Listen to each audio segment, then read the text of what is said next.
Homework problem 10.9, number 8. A body of mass 10 kilos, finally kilograms, no feet, moves, not feet, no pounds, moves in a counterclockwise circle path of radius 5 meters, making 1 revolution every 9 seconds. You may assume the circle is on XY plane, and so you may ignore the third component. Okay. Find lots of things. So it's going to be physics problems in your homework. You will love them. Maybe.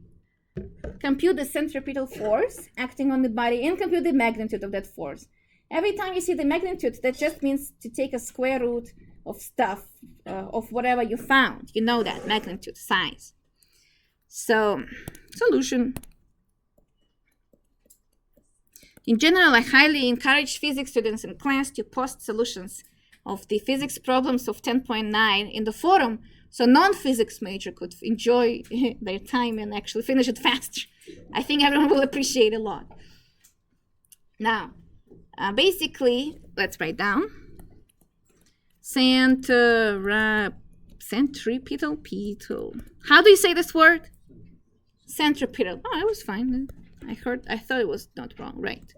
Force, centripetal, force. So it's 2 pi over this stuff. So for the Earth, it was 2 pi over 24 hours, right? In this case, they gave you 9 seconds. So let's have it 9. Let me put it 9. Centripetal is a circle. So 2 pi comes from a circle. It's kind of the same thing every time, unless it's not complete circle or whatever. No, I think it's 2 pi every time. Divided by how many actual things we're doing. We're having this every 9 seconds. Then it will be units radians over seconds. That's the idea. How many complete cycles you do per second? 2 pi is 1 complete cycle every 9 seconds. So that's what they're doing, making 1 revolution every 9 seconds. Now there's a formula. R of t equals, we create a circle. Circle has radius 5 and spinning rotation is 2 pi over 9. The formula is, let me show you, it was here. Sine, and inside this thing, this omega t, omega is basically the how many rotations do we have. So, if the radius is 5, where should I put 5? In front. 5 cosine of something. 5 sine of something. Do you know how I know that? Because it will be 5 squared cosine squared plus 5 squared sine squared equals exactly 5 squared. So that's how I know that 5 goes in front. In general, remember, if I put 55 in front of the cosine and sine, radius increases. The circle just becomes huge, 55, big. If I put 1.2, it shrinks to 1.2. So the number in front of it tells you how huge the circle is or how small it is.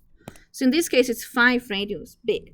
Then inside, of course, we have t. We know that, t.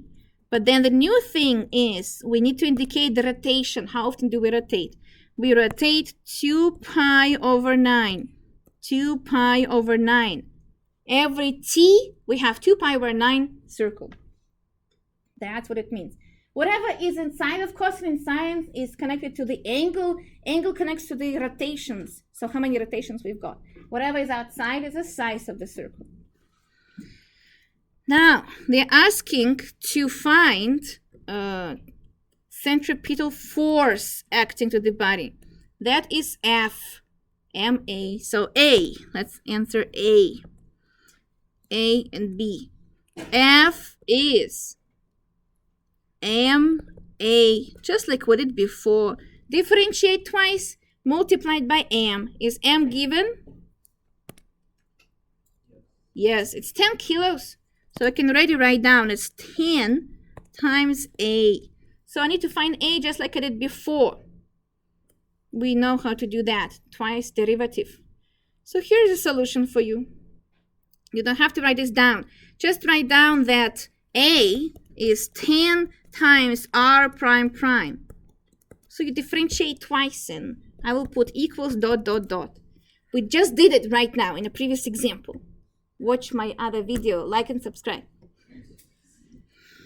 And then that's all for A. And guess what we do for B? Literally what we did in the previous example. We find the size of that vector, magnitude of that force. Magnitude of the force will be magnitude of F, which is magnitude, if you want to write down in very detailed, 10 times r prime prime, or basically A. So it's a huge square root of whatever you found. Stuff squared plus stuff squared. That apparently gives you 200 over 81 pi squared. If this homework matches your numbers, good job, then now your homework is done. By coincidence. Does it make sense? What do you think about all of this? Not too bad. I feel like in this class, everything makes sense until it's time for you to do it by yourself without knowing what's the first step. I feel like when you know the first step, you know how to start. So that's the hardest part, I think, to know how to start. I would say write down formula that you know with sounds make sense. So if you see it says motion, mass, force, that's MA. F equals MA. And you know how to proceed from there. So the moment you write down this formula, I think you know what to go or what you do from there. MA, A, second derivative. If they tell you, oh no, find the distance from acceleration. That's initial value problem. We did it last time, this one. If you see A, kind of, well, why would I give you A if not for that? Probably we want to integrate twice and solve initial value problem. Okay.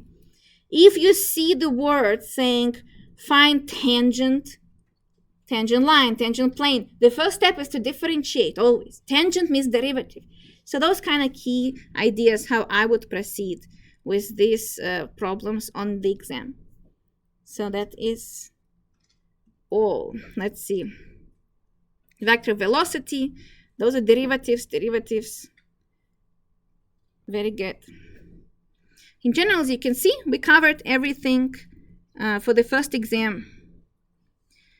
Started with 3D coordinate, vectors, dot product, cross product. It's here. Equation of the line, equation of the plane, vector functions, and space curves.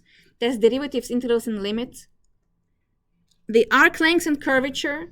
That's T and B, and the formula of arc length, which is just a square root again.